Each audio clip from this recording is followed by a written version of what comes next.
Oke, Assalamualaikum warahmatullahi wabarakatuh.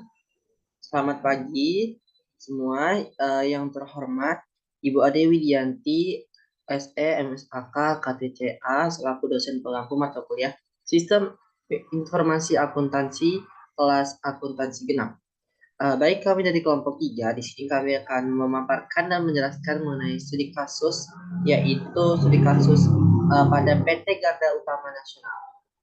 Pemaparan ini akan dijelaskan dan disampaikan oleh ketiga rekan saya. Kepada yang bertugas dipersilakan. Oke, di sini kami mengambil studi kasus pada PT Garda Utama Nasional terkait dengan karyawan fiktif. Jadi, peristiwa itu terungkap saat manajemen perusahaan menyebutkan ada karyawan yang kontraknya telah habis namun masih menerima gaji. Penipuan tersebut diduga dilakukan oleh Aris Purwanto, pimpinan PT Garda Utama Nasional Cabang Surabaya. Aris bekerja sama dengan Uyung untuk memanipulasi data dan menggunakannya sebagai data fiktif dengan mencari akun yang kemudian didaftarkan sebagai anggota tim keamanan utama di perusahaan pusat. Pegawai fiktif adalah pegawai yang terdaftar dalam daftar penggajian tetapi tidak memberikan jasa. Jadi terdapat kerugian bisnis senilai 300 juta akibat perilaku curang manajer cabang dan manajer sumber daya manusia pada PT Garda Utama Nasional Cabang Surabaya demi keuntungan pribadi. Oke, selanjutnya akan disampaikan oleh rekan saya, dipersilahkan. Selanjutnya ada penyelesaian kasus dari karyawan fiktif pada PT Garda Utama Nasional. Pada kasus tersebut terbukti adanya penipuan yang dilakukan Aris Purwanto selaku pimpinan cabang Surabaya dan Uyung selaku HRD tentunya akan ditindak dengan sanksi yang ada. Masalah ini dibawa ke otoritas yang berwenang dan perhentian diumumkan. Solusinya adalah dengan mengecek dokumen sistem penggajian masing-masing cabang serta mengaudit, karena sangat penting untuk menghindari penipuan tersebut. Selanjutnya akan disampaikan oleh rekan saya.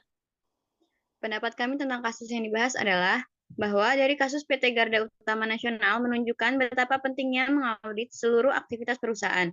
Kasus pegawai fiktif ini kemungkinan besar akan terulang kembali pada siklus penggajian. Oleh karena itu, staf HR atau penggajian harus mengambil sikap dan menunjukkan integritas untuk memastikan sistem penggajian mematuhi peraturan yang berlaku di perusahaan, sehingga kasus seperti ini tidak akan terulang kembali.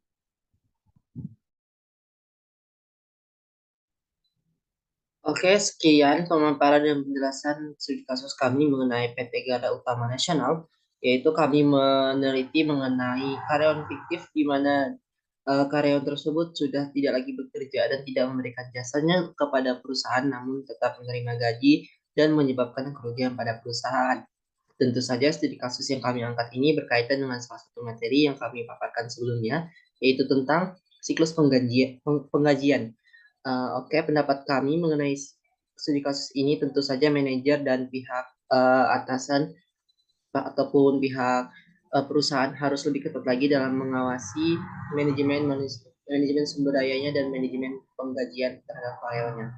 Oke, mungkin sekian presentasi dan penjelasan kami mengenai studi kasus PT Garda Utama Nasional. Semoga apa yang kami sampaikan dapat dipahami dan dapat menunjang kebutuhan pembelajaran di kelas sistem informasi akuntansi. Apabila ada salah kata, kami mohon maaf. Kami akhiri. Wassalamualaikum warahmatullahi wabarakatuh.